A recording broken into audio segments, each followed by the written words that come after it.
Thank you everybody for watching. If you want to buy property in Mexico and start building a house, you have a couple options. One option is to build near a city, whatever city that might be, or to build a cabin in the mountains, which was my choice, was to build a cabin in the mountains. But you can buy property near a fairly large city for less than you can in the U.S. and it's not going to be that much less, but you can do it. And there's not the same processes as lots of building permits. Let's just put it to my story to make it simpler.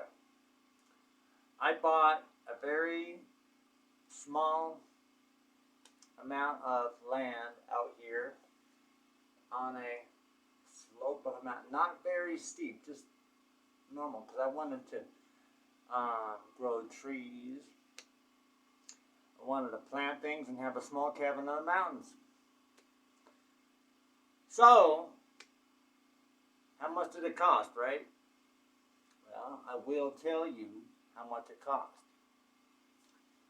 One thing to consider when moving to Mexico to buy property is that it's smart to know people locally. You do not have to understand Spanish to get to know people. They're very poor here in Mexico. Over there, down in Mexico, they're very poor. And when they, it's funny, but it's how life is. When they see a white person or someone who's Hispanic who comes from the U.S. speaking English, they see dollar signs, okay? They want to be your friend.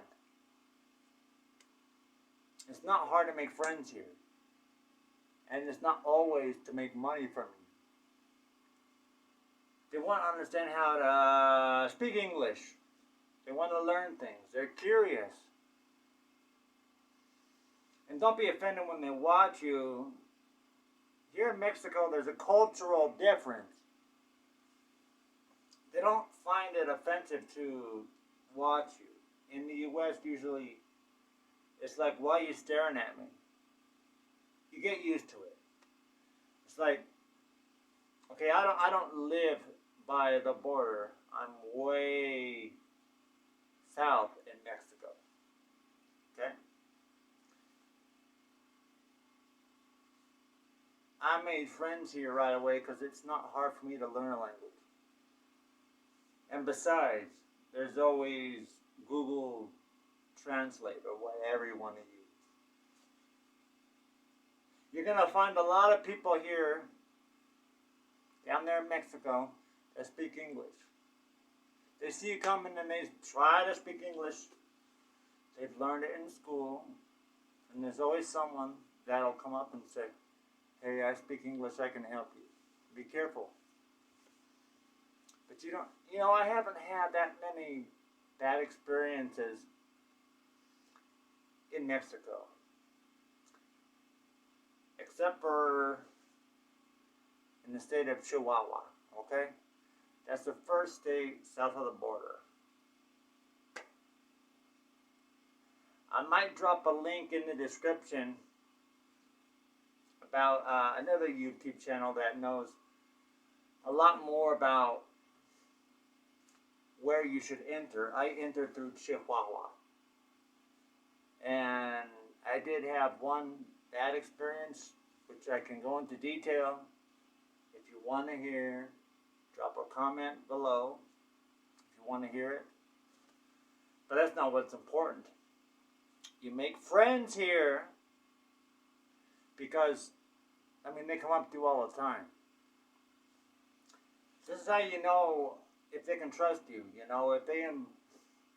If you help them out with a a little money or food or whatever they need, and then they invite you over for dinner or something,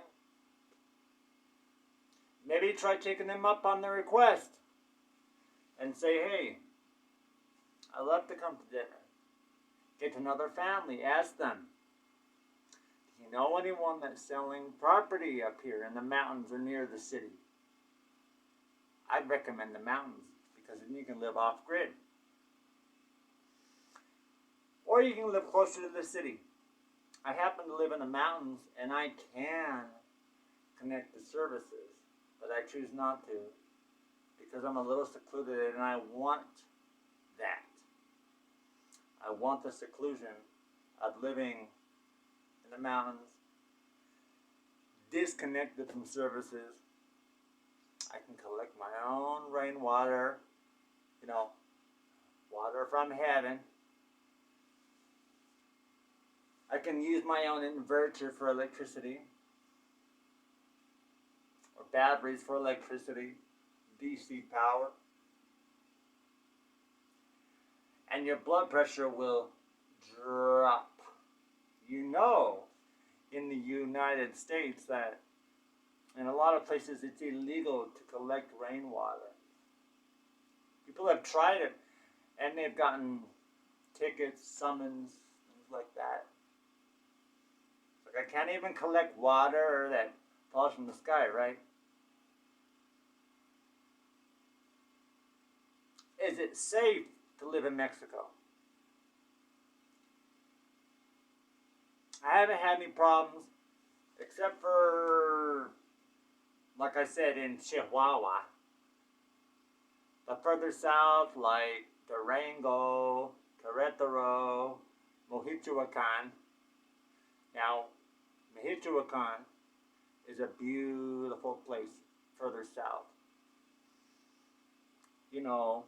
That's where they get a lot of their pine, like 2x4s. Pallets, wood for pine wood. But there's cartels there, which, come on. Read the news, read the papers. Are the police any nicer to you than the cartels? I don't need to go into details on that. Criminals are criminals whether they wear a badge or whether or not they do not, or whether they're just common criminals, okay? I'm not going to judge. This property here is 10 meters by 20 meters.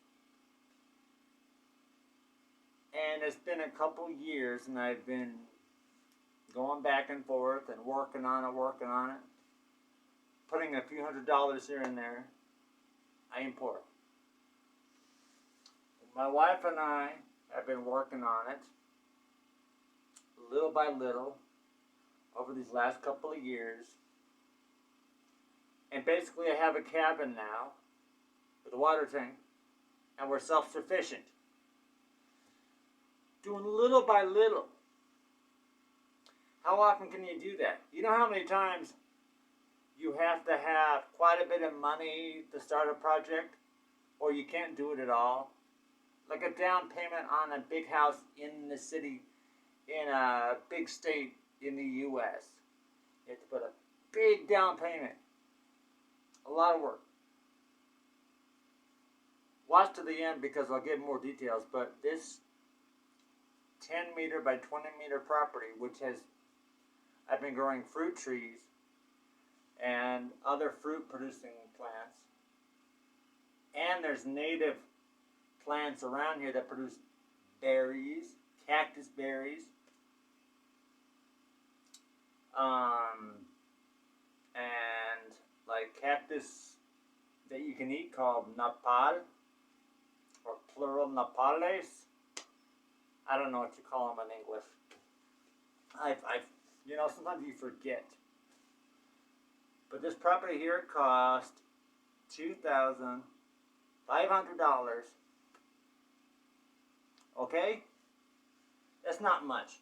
and you could buy a small amount of property.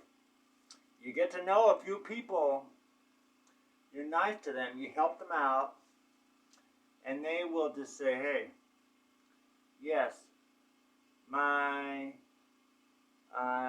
niece, my brother, my grandpa has property and he knows a guy.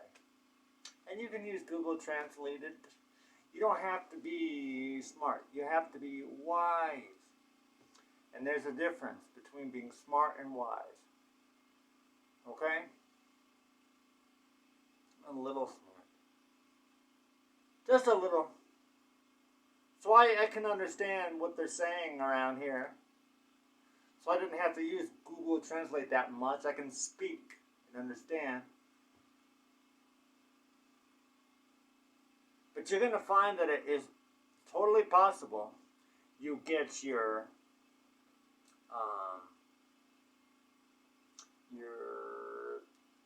passport, and first you get your gosh, I think it's like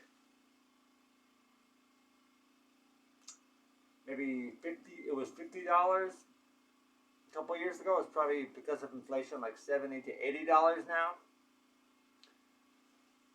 If it's plastic,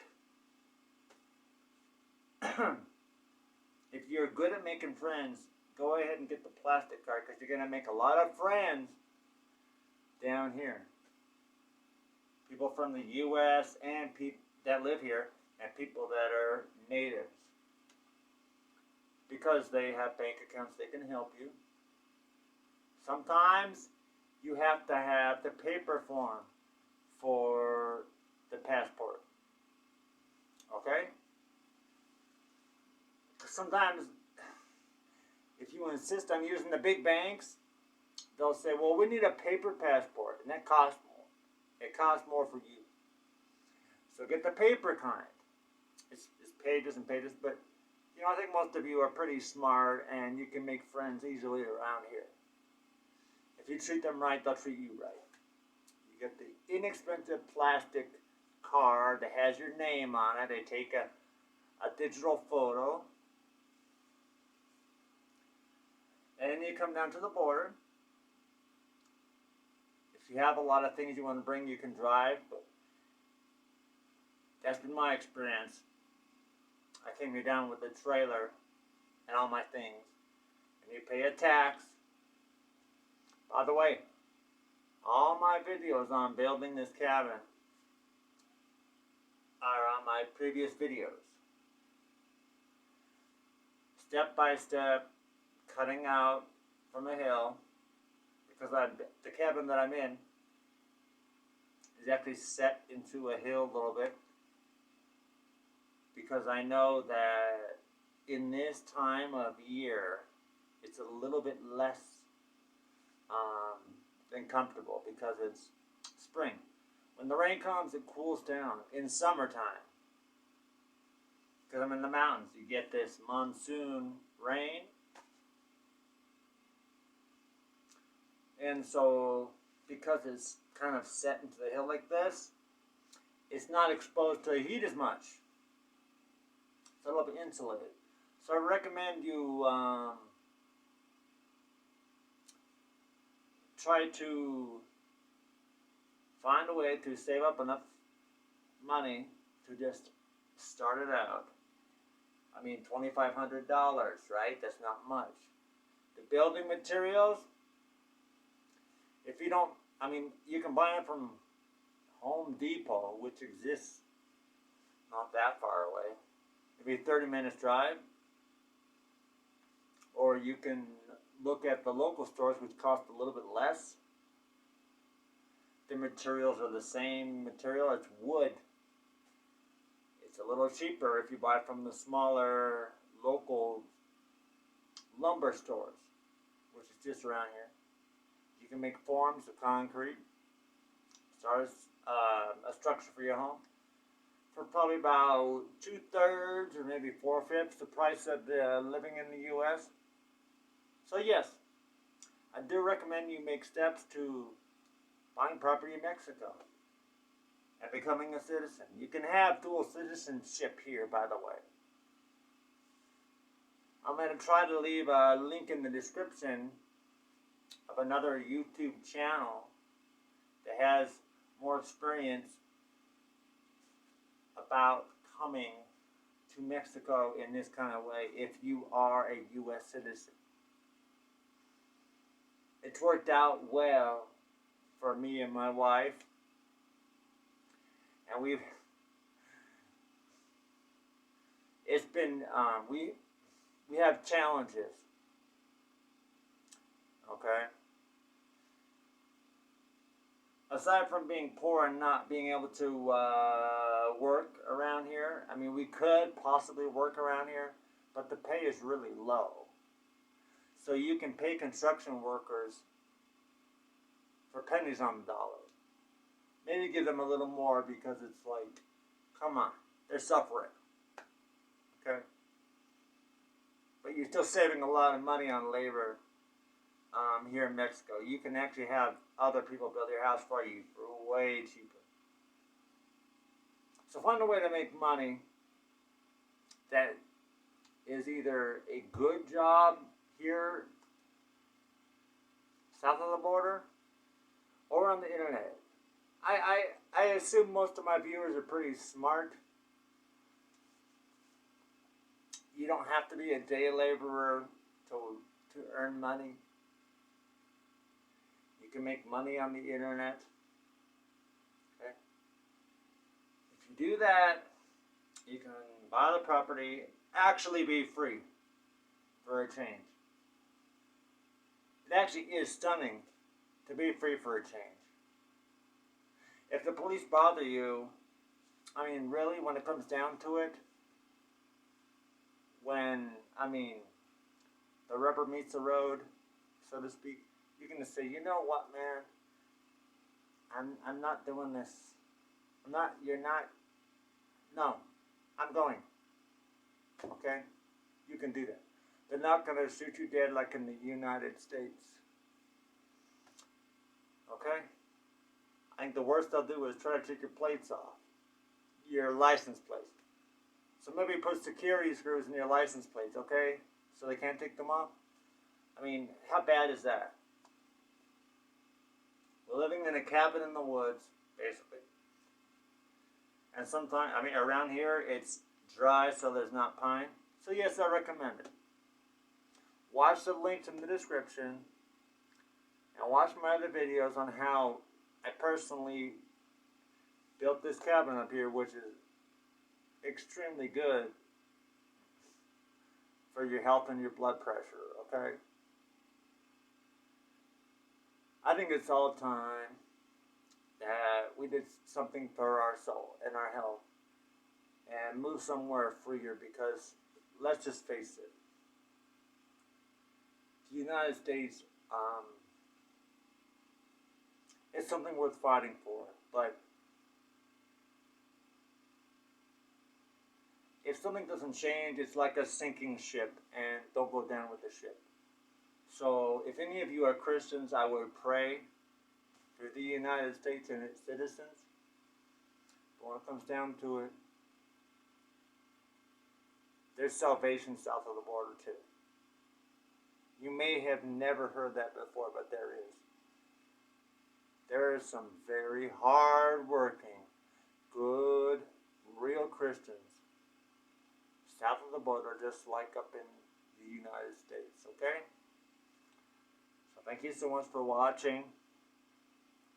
Just watch my other videos for the construction, which is little by little. Thank you so much.